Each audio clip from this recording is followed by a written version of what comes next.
And welcome back. We're continuing our conversation about the celebration of Kwanzaa. Before the break, we learned more about the 7 principles of Kwanzaa.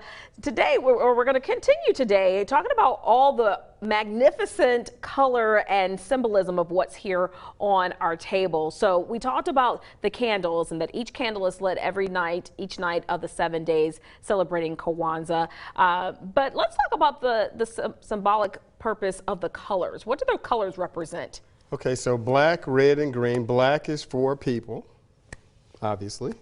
Red is for liberty or freedom and the blood that was shed for our liberty and freedom. And green is for the land, for the motherland, the continent, and also for prosperity.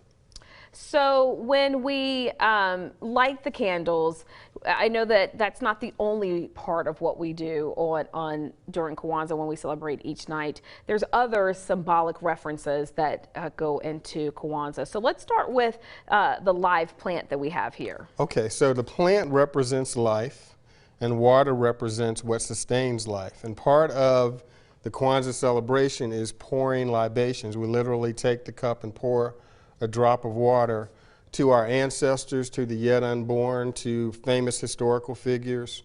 But most importantly, there's a part of the celebration where we call the names of those who have passed on.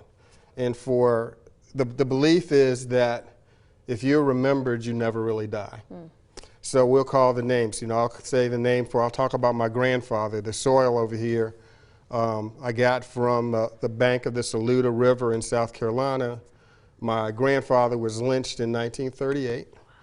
Part of our tradition is to call his name during the Kwanzaa celebration. So I will say Wiley Perrin, and everybody will, whoever's facilitating or whoever's been designated to pour in the water, will pour the water as the name is called, and then everyone will say Ashe, right, which means that we affirm or we agree, we celebrate, that type of thing. So that's the significance of the plant and the water. Is that every night you do that? Each night, each of the 7 nights? Yes. Okay. All right. And then we also have this fruit bowl here. What's the significance of, I guess, specifically the corn? The corn represents children. Oh. The food itself is about prosperity. And, you know, food is one of those things that brings people together. People build relationships around food.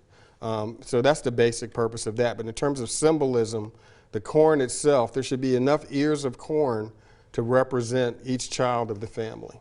Oh, okay. So if you have a big family, there should be like a lot of corn. Yeah, I was going to say, we have a blended family of 5 kids, so this whole bowl might be full of corn. All right. Now, you also have lots of incredible books here. Tell us about the meaning of the books here. What do they represent? So all of the books are relative to or related to something to do with African history, culture, or African American history or culture. And the books are often given as gifts because the emphasis is on education or something that's handmade, you know. And so gifts, that's not the main part of Kwanzaa. Oh, no. It's probably the least important part of Kwanzaa. It is, correct. But so if there are gifts exchanged, it's either going to be something educational or something you've made yourself. Preferably, yes. Yeah, and is a gift exchange each night of the 7 nights of Kwanzaa? It's all how the family designs it. Gotcha, gotcha. Also, what you have on. Tell us about the garb or the significance of what you wear while you celebrate Kwanzaa. I'm wearing 3 different things, and I think it kind of represents what happens for African American peoples, and we're always doing this kind of code switching. But so I have on something that represents the African clothing that some people might wear, not a requirement, just an option. I also have on a suit coat. Some people might want to dress up in a suit. And then I have a shirt that has a quote on it. So some people may come to the celebration with some meaningful quote that represents, you know, something that's of benefit to people of African descent. I love it.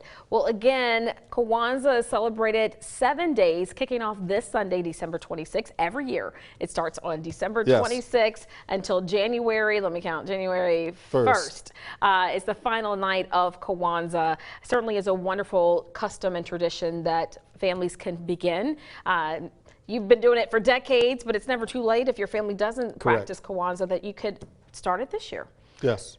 I always love hearing from you and the lessons and the history that you have, the education that you're able to share with us. Always so insightful. Well, thank you. Thank And you, Stephen. let me extend a thank you to you and your family Aw. because you all have provided the leadership in the Roanoke area about African American history and culture and Kwanzaa too. Yeah, well, So, if you want thank to learn you. more about Kwanzaa, you can always go over to the Harrison Museum of African American Yes. Culture. We'll put that plug in too. Yes, All right, definitely. Stephen. Well, happy Kwanzaa. Thank you. You so Same to much. you. Thank you.